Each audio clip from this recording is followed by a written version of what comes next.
একটা কথা বলি, এখন আপনি তো যেহেতু শিক্ষক ছিলেন, আমি অনেকখানে দেখলাম যে ত্রিপুরা শিক্ষা দপ্তর অনেকগুলো স্কুল বন্ধ করে দিয়েছে বিভিন্ন জায়গাতে। বিভিন্ন জায়গায় বলতে ট্রাইবেল এলাকায়, জনজাতি এলাকায় মানে 900-র উপর স্কুল বন্ধ হয়ে গেছে। এই স্কুল যদি না থাকে তাহলে যুবকদের কোথায় কর্মসংস্থান হবে? স্কুল যদি বন্ধ হয়ে যায়, ছেলে মেয়েদের, শিক্ষিত যুবক যুবতীদের কর্মসংস্থান কোথায় হবে? এটি নিয়ে তো ত্রিপুরা মতো একটা থামসার কথা বলে, তাদের ডেভেলপমেন্টের কথা বলে। থানসার কথা বলে আমরা অস্বীকার করে না। থানসার কথা বললে কি হবে? থানসা করার মতো কোনো কাজ আছে? বলো, কোনো কাজ আছে? ওরা তো অ্যাবসলিউট মেজরিটি এডিসিতেও আছে। না না, এডিসিতে থাকুক না, এডিসিতে কি দুর্নীতি চলছে আপনি দেখেন। হ্যাঁ, এডিসিতে 2021 সালে এডিসি ইলেকশন হওয়ার পরে ভিলেজ কমিটি নির্বাচন আজ অব্দি হয়নি। এটা তো এডিসি কর্তৃপক্ষ, এটা তো রাজ্য সরকার করবে।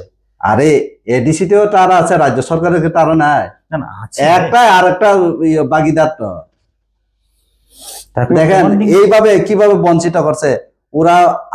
ত্রিপুরা মঠাও বিজেপির সাথে আছে, ত্রিপুরা মঠাও কিন্তু বিজেপির সরকারে আছে, অ্যালায়েন্স পার্টনার।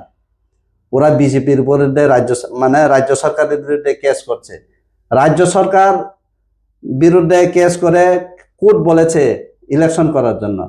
এই যে আমাদের রাজ্য সরকার ইলেকশনে ভিলেজ কমিটি ইলেকশন করেনি, এইভাবেই তো আমাদের ঠকাইছে। এভাবে আমরা ঠকাইছে না, এইভাবে তো 10,323টা শেষ করছে।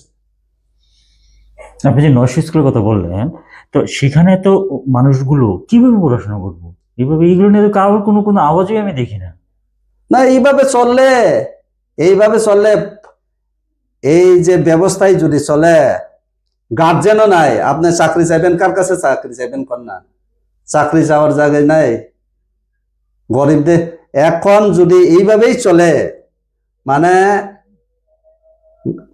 বিশেষ করে পাহাড় এলাকার যেগুলো স্কুল আছে, high school, high secondary school আছে, এই স্কুলে যেমন আখলিয়াছড়া স্কুল, আমি এক্সাম্পল একটা দিলাম, দারখামুরা হাই স্কুল, হ্যাঁ, তমাকারি হাই স্কুল, এইসব স্কুলে যদি আপনার ছেলে মেয়েরা 100 জন পড়ান, 100 জনের ছেলে মেয়েদের কর্মসংস্থান হবে না।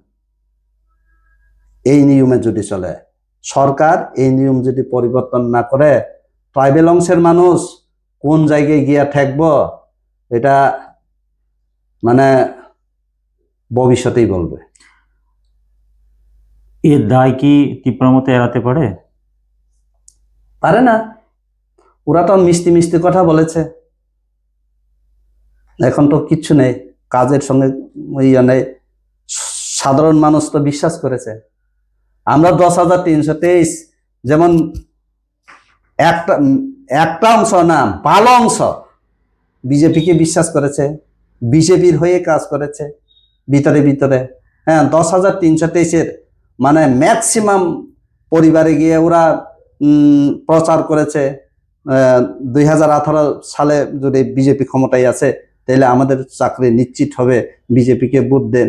এইভাবে আমাদের 10,323-এর মধ্যে শিক্ষকরা ভিতরে ভিতরে অনেক প্রচার করছে।